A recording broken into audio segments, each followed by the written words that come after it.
Hi everyone and welcome to the channel, and today's video is all about my new draft. I finally have a team that I really like and I can't wait to share it with you. In fact, if you look at the screen, you can see my team. Try to guess in the comments how many of these players you recognize before I unveil the full team at the end. Hopefully you enjoyed today's video, and if you do me a favor, drop a like and subscribe. Right, let's start with the goalkeepers, and the two I've gone for are Kelleher and Dubravka. The reason I've gone for Dubravka is there's potential he's moving to Burnley, which would make him a £4 million playing goalkeeper. That is like FPL magic, and we would be all over him. So I've gone early here, hoping that deal goes through, and he's in my team. Gives me rotating goalkeepers, and if I want to use my chip like bench boost, he's ideal. The main goalkeeper is Kelleher at 4.5 million, and there's not many goalkeepers at 4.5 million that tick all the boxes. His opening fixtures are not too bad. That's the reason I've gone for him. Even though they've lost Thomas Frank and a couple of key players, in theory Brentford are weakened, but I really like his opening fixtures. If you have a look here, it's the first 5 game weeks ordered via difficulty for defense, and they come up the second best. So that's another reason I've gone for Kelleher. I've not been tempted by anyone else. The other goalkeepers I really like Sanchez and Cole, are 5 million and above. Time to talk defenders, and let's have a look at the 5 I'm going with. Let's start with Tarkowski, who's recently just come back from injury. He's starting to gather the minutes. He played against Manchester United the other night in the pre-season friendly. Looks pretty good. Looks like a defender that might be clicking up those defensive contribution points, which is going to come up a bit more frequently when you hear me talking about defenders. Aaron Wan-Bissaka coming in at 4.5 billion. I think he's a good player for that price, and here's why. Playing in the back 5, you'd like to think West Ham are going to be a bit more solid defensively. That's a bit of wishful thinking there. But also, he is allowed to attack in this system. Him and his partner, Drew, on the other side, who is actually clicking up the assists in pre-season. But for now, I'm going to stay with Wan-Bissaka. And there's one more thing. He tends to be one of the ones that can click up defensive contribution points. There's that word again. And speaking of defensive contributions, here comes Milenkovic, who, apart from that new scoring system, he's an excellent centre-back, playing for a team who are pretty solid defensively with good fixtures. So for me, I think he's an easy pick. Cucurella is my premium defender in this team, coming in at 6 million. Why am I paying that money? Well, Chelsea's fixtures are good. Last season, he was incredible, very attacking, contributing to goals and assists, and vital to Chelsea's attacking system. And also, part of me needs to have one attacking fullback in my team. Surely defensive contributions can't allow me to start the season with 5 centre-backs. No, I don't think I can bring myself to do that. So that's the reason he's in this team. And last up is Gahey, yep, another centre-back. Still in limbo. We're not quite sure if he's going to stay at Crystal Palace, go to Newcastle, go to Liverpool. Excellent defender, regardless of where he goes. As long as he's getting the minutes, I really like him. And at 4.5 million, I can rotate with my other defenders, play basically whoever's got the best fixtures. Now, unfortunately, we're going to have to talk defensive contributions. You're going to hear it from every video you watch. All the top bracket managers will be considering this new scoring system. So it's only right I consider it and put it in the videos to make sure you fully understand it and that you exploit it come the start of the season. Now, I've only put 4 players in here. In fact, Cucurella could have been in here as well. But have a look at this. So this is using last season's data, using this scoring system that's just come in. Someone like Milenkovic would have got 4 points in 22 games. That's like 60% ratio. Now, that 4 points might not seem great, but when it keeps on adding up, and defenders, to be fair, it's quite rare you get a goal or an assist. So you're relying on clean sheets, which even they are quite rare in the Premier League at the moment. Something like this, ticking along every week, they will add up. And now you can see the lure of this defensive contribution scoring system. Tarkowski, 4 points in 17 games he would have had last season. That's like a 52% ratio. Crazy return rate. Very good. When we add, there's a couple of clean sheets, maybe a headed goal from a set piece. There's huge potential here. That's why they're priced at 5.5 million. Gahey, only at 4.5 million, but look, 4 points in 16 games he would have had last season. Yes, I know that he plays in a back 3 with Crystal Palace, and that could change if he goes to Liverpool or Newcastle. But at the moment, he's in my team, and I like that. 4 points from a 4.5 million pound defender is outstanding. I know we're greedy. For the 6 million ones, we'd want a bit more. And Wan-Bissaka, you don't normally see many fullbacks in contention for defensive contributions, but here he is. 4 points in 12 games last season at 34% return ratio. Very good. I already said Cucurella would have been in this chart as well. I didn't bother add him. So this just highlights the type of scoring these players are capable of in this upcoming season. Now, of course, this is using last season's data. It could go completely different. I know that. But all I can do is prepare myself as best as possible, and using data like this does help us choose these defenders. And I touched on fixtures a minute ago, and it's worth looking at. These are the first 5 fixtures ordered in difficulty and best for defenders. And have a look, a lot of the defenders I've picked are from here. So Kelleher's from Brentford, Wan-Bissaka from West Ham, Milenkovic from Nottingham Forest, Cucurella from Chelsea. So you can see I've made an effort to look at fixtures as well as defensive contributions and rotating defenders. So that's the thinking behind the 5 I've picked. Get in the comments and let me know if you like the defense or not. Midfielder time. Let's start with the first one, and that's Ndai. Why is he in my team? 6.5 million, plays excellent minutes, Everton have good fixtures, takes penalties. Is that not enough for you for a player that costs only 6.5 million? Next up is 5.5 million, Anderson, playing for Nottingham Forest, taking some set pieces, hopefully even more this season, and looks like a player that could click up good defensive contribution points. Yep, even midfielders are involved in this. Joining these two is Morgan Rogers, had an incredible season. Vital for Aston Villa, who have had a difficult transfer window, not many incomings in attack, so you're going to see he's going to be pivotal to them this season. And one of the reasons he's in my team, because Aston Villa's fixtures are a bit of a mixed bag, but I love his minutes. He's surely locked in for basically 90 minutes in most games.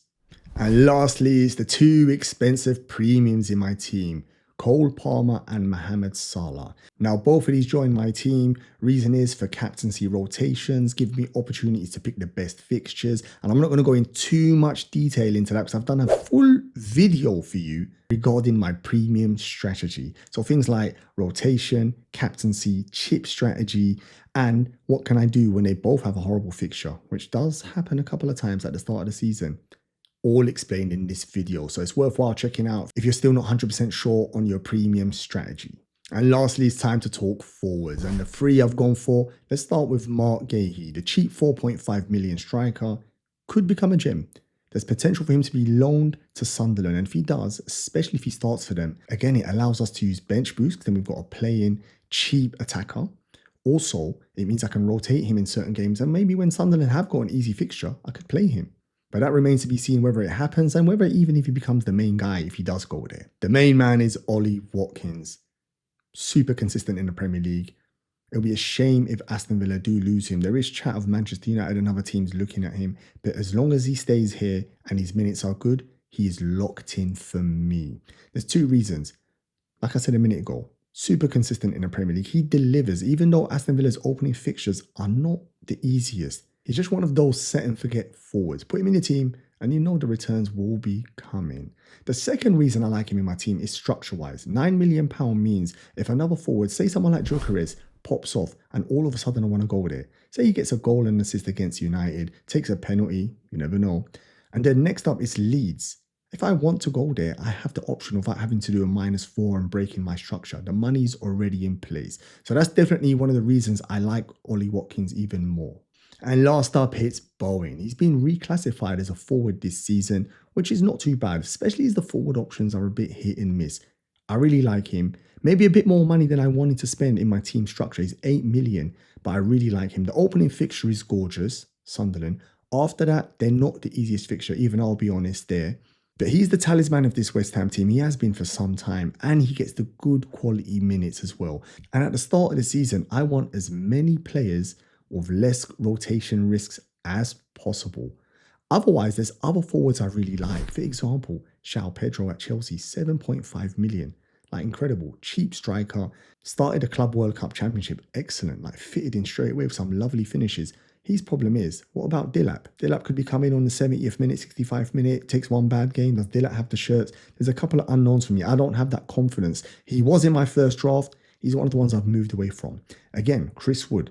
Excellent, super consistent, done the business last season. But one of the question marks for me is, can he continue that conversion rate? I mean, literally, he scored 1 in 2 last season, and Nottingham Forest do seem like a team that don't create many chances. I'm not saying these 2 are bad assets. I mean, in fact, the reason I've made a graphic for them because they've been in and out of my team. I still wasn't 100% sure in that position.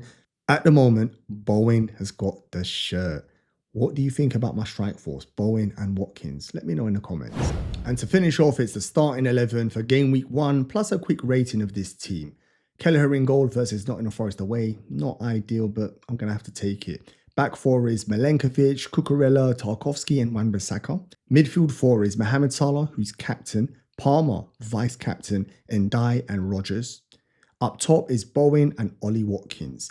The substitutions is Dubravka, Anderson, Guehi, and Mark Gui. Now let's do a real quick rating for this. I've used this criteria when I rated the content creators drafts. If you haven't seen that video, definitely worth checking it out as well. We're going to start with premiums. I've gone for 3.5 stars. Let me know if you agree, and I'll tell you why.